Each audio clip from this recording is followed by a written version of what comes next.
Look, we talked about killing her before. I mean, this is even better than my plan. This looks like a real accident. Now, after I go, you call the police and tell them you were in here reading when you heard a terrible scream.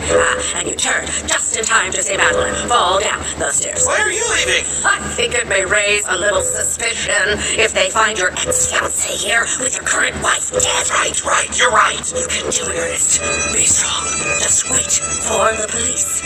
As soon as they arrive, they'll assume that she fell, and the coroner will take her, and you come to my hotel. But don't call, because if you call, then the police may come as well. But if you don't, it will be perfect, Ernest. Everything is perfect, Ernest. Everything is perfect. La la la la la la la la la la. Why aren't you online with me, Ernest? Helen. You pushed me down the stairs.